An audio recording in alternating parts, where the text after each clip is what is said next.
for today's video, pupunta tayo ng car wash kasi libre daw ni Jan. And it's been a while since nahugasan yung sasakyan ko. And look at this, I'll show you. I think it's almost a year. Summer, fall, and then winter, spring, now summer ulit. So since libre, let's go. Alright, off the road. Sa kadugay nga panahon, mawashingan na gid ang gawas sa akong car. Kay libre. Libre nimo ang bayad sa washing. Say yes. Yeah, I don't know what I'm agreeing to.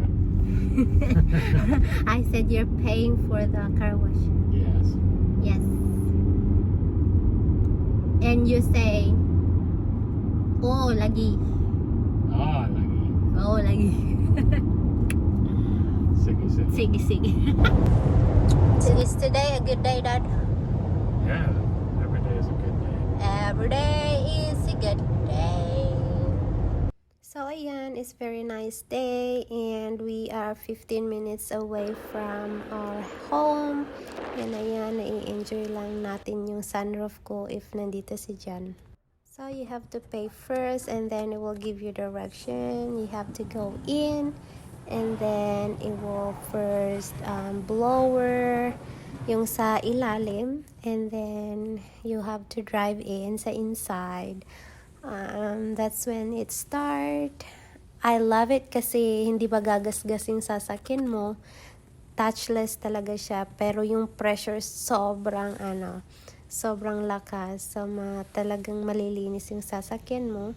And then, I think it comes up with 6 quotation, including yung water, yung mga chemical cleaning, chemicals, and yung sabon, yung parang pang shiny. But you still have to do it manually sa pag, as in if you want it very dry, even though magbo-blower ka after, you still need to dry it off and we'll show you in a little bit. Ayan, may shampoo na siya, may cleaning stuff, and then also sasabihin if you have to drive. Ito na yung blower, and although malakas yung blower, hindi pa din siya as in totally clean, dry. So ito, dinadry na ni Jan. Kunwari, tumutulong din ako, pero nagmamando lang talaga ako. And Jan is very particular. So, ayan, pauwi na tayo. This is our neighborhood. I love it. And now, we're home. Sweet home.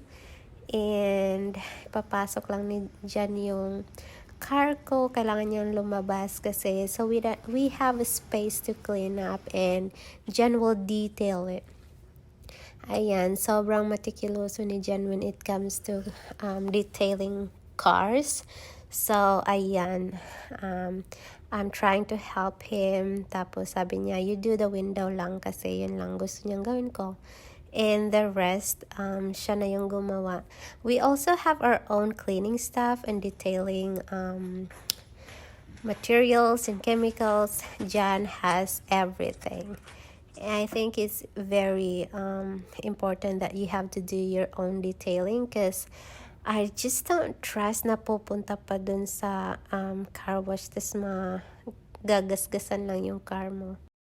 This car is almost 2 years old, so 1 more year to go and I'm done.